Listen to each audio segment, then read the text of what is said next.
الحمد للہ رب العالمین، الصلاة والسلام علی سید المرسلین وعلی آلہ واصحابہ اجمعین الی یوم الدین، اما بعد فاعوذ باللہ من الشیطان الرجیم، بسم اللہ الرحمن الرحیم۔ وقال ربکم ادعونی استجب لکم۔ میرے عزیز بزرگوں اور ساتھیوں، دعاؤں سے متعلق مسائل آپ کے سامنے بیان ہو رہے تھے۔ ابھی وہ اوقات اور وہ حالات جس میں دعا قبول ہوتی ہے، اس میں سے ایک ہے تشہد میں سلام سے پہلے۔ تشہد کہتے ہیں آخری قاعدے کو، جس میں ہم التحیات اور اس کے بعد درود اور مختلف دعائیں پڑھتے ہیں۔ تو سلام پھیرنے سے پہلے اس وقت میں دعائیں زیادہ قبول ہوتی، کیونکہ نبی صلی اللہ علیہ وسلم نے فرمایا ہے۔ نمبر 2، فرض نماز کے بعد انفرادی۔ فرض نماز کے بعد انسان انفرادی جتنی بھی دعا مانگے، بیٹھ لے اور فرض نماز کے بعد دعائیں۔ ایک تو وہ دعائیں ہیں جو نبی صلی اللہ علیہ وسلم سے ثابت ہے، وہ تو ضروری ہے، اور اس کے علاوہ فرض نماز کے بعد اپنے لیے دعا مانگ سکتے ہیں، لیکن اس کو اجتماعی، یعنی امام اور مقتدی دونوں کا مل کر بیعت اجتماعی دعا یہ ثابت نہیں ہے۔ تو فرض نماز کے بعد دعا قبول ہوتی ہے۔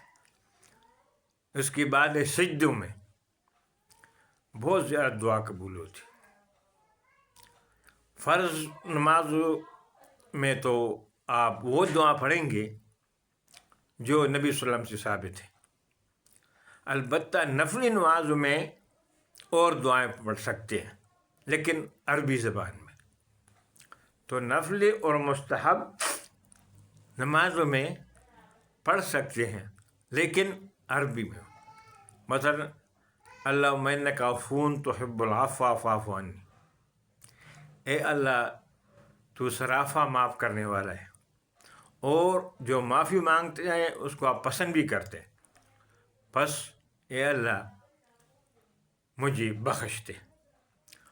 تو فرض صلات کے بعد یا سجدوں میں، تو سجدوں میں دعائیں زیادہ قبول ہوتی،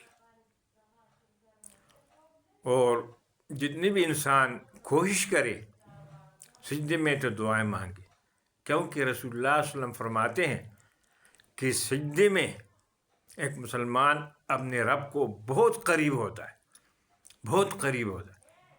تو اس کو چاہیے کہ گڑ گڑا کر اور شوق سے دعائیں مانگے، تاکہ اس کی دعا کو شرف قبولیت بخش جائے۔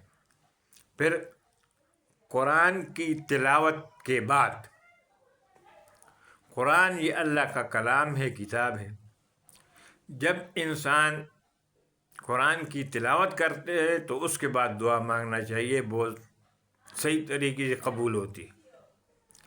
اکثر آپ نے دیکھا ہوگا کہ بسوں میں اور ریل گاڑیوں وغیرہ میں ایک کوئی غریب آدمی آتا ہے اور قرآن کی تلاوت کرتے اور پھر لوگوں سے سوال کرتے، تو نبی صلی اللہ علیہ وسلم نے اس کو معیوب قرار دیا کہ نہیں، اب جب بھی قرآن کی تلاوت کرے تو خاص اللہ سے دعا کرے، اور اللہ آپ کی دعا قبول کرے گا۔ پھر ہے گمسان جنگ، سخت جنگ کے وقت، جیسے جنگ بدر، جنگ احد، اور یا اگر اس دور میں بھی وہی اسی قسم کے آ جائے تو اس وقت بھی دعا قبول ہوتی ہے، اور وہ دعا کی قبولیت کے لیے بہترین اوقات ہے جو میں نے بتا دیا۔ آخری قاعدے میں سلام سے پہلے، فرض نماز کے بعد، سجدوں میں، تلاوت قرآن کے بعد، اور گھمسان کی جو لڑائی ہے اس وقت دعا زیادہ قبول ہوتی ہے۔ اور دعا سے پہلے بھی آداب ہیں، اور دعا کے بعد آمین کہنا، اس کا معنی یہ ہے کہ اللہ ہماری دعا قبول فرمائے۔ تو یہ بھی سنت طریقہ ہے، اور اس پڑھنا چاہیے۔ اللہ تعالیٰ ہمیں اس بیان پر عمل کرنے کی توفیق عطا فرما۔ یا اللہ ہمارے ساری گناہوں کو معاف فرما۔ السلام علیکم ورحمۃ اللہ وبرکاتہ۔